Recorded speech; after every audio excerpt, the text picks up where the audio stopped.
Je sais, ça, bip ça. Monsieur le docteur Chapelot. Le Canada brillait de sa beauté première dans l'éblouissement vaste de la lumière que l'été radieux, fécond et solennel n'avait versé encore que sous l'œil éternel. Il dormait, entouré d'un farouche mystère, plein d'une majesté que nul âge n'altère, bercé dans son sommeil par les concerts géants d'insondables forêts et de deux océans, entre les bords desquels il allongeait son torse, tout palpitant d'ardeur, tout débordant de force.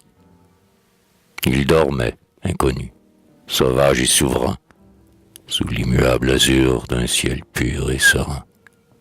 Son fleuve, déroulant sa nappe gigantesque, sous l'ombrage d'un bois d'une grandeur dantesque, n'était jamais troublé que par les ouragans, que par le pied léger des grands cerfs élégants qui venaient, entr'ouvrant les rameaux de ses rives, s'abreuver à des eaux transparentes et vives.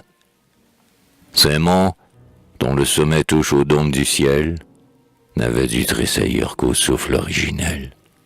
Et ces lacs infinis, ces blanches cataractes, croulant sous les arceaux de savane compacte, dont nul œil n'aurait pu scruter la profondeur. Ces pins majestueux bouillonnant de verdeur, ces brises, ces oiseaux, ces plantes, ces ramures, mariant leurs clameurs, leurs refrains, leurs murmures, disaient l'hymne d'amour que la virginité des forêts et des eaux chante à l'immensité. Depuis combien de temps le géant solitaire sommeillait-il ainsi sous les astres? Mystère, bien qu'il eût près d'un quart du globe entre les bras, l'immortel Magellan ne l'entrevoyait pas. Il était né le jour où l'Amérique blonde sortit, comme Cypris, du sein fumant de l'onde, et vivait ombragé des palmes de la paix. Aucun bronze tonnant ne l'éveillait jamais. Les longs rugissements des fauves en délire pour lui vibraient ainsi que les sons d'une lyre. Et l'échevelement du nuage irrité versait une ombre douce à son front indompté. Il reposait avec toute la quiétude que donne à l'ignorer l'immense solitude et ne redoutait rien que les feux du soleil. Un jour, l'esprit des bois, sortant d'un long sommeil, frissonna tout à coup dans son antre farouche. Il en sortit, hagard et l'écume à la bouche, poussant un cri qui fit tressaillir le rocher. Des rayons inconnus venaient de le toucher, et ces rayons faisaient clignoter sa paupière. Il se sentit saisi par l'angoisse dernière. Alors, se roidissant, il marcha vers des flots qui roulaient sourdement de sinistres sanglots. Tremblant comme Satan poursuivi par le glaive, il gravit un rocher dominant une grève, et, s'arrêtant, tourna les yeux vers le levant. À cet instant, des bruits, apportés par le vent, firent dresser d'horreur les plumes de son aile, et les rayons toujours aveuglaient sa prunelle.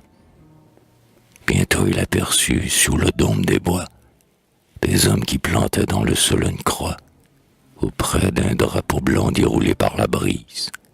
Et, malgré les clameurs du flot voisin qui brise, malgré les mille bruits des sauvages déserts, il entendit deux voix tressaillir dans les airs.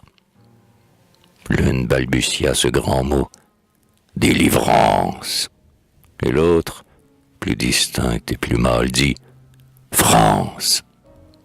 À ces mots, où vibrait un indicible orgueil, l'esprit des bois sentit des pleurs mouiller son œil, et, comme pour jeter l'insulte à la lumière, il étendit son bras crispé vers la bannière, et vers la croix versant leur sublime lueur, puis, chancelant, le front ruisselant de sueur, soudain il disparut ainsi que dans un gouffre, laissant derrière lui l'âcre senteur du soufre.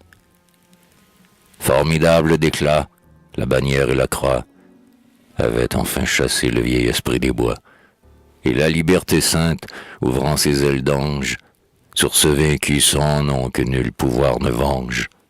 Dans l'infini volait, une torche à la main, et toutes les trois ensemble éclairaient le chemin des aïeux qui venaient au bord d'un fleuve immense déposer le berceau d'une nouvelle France.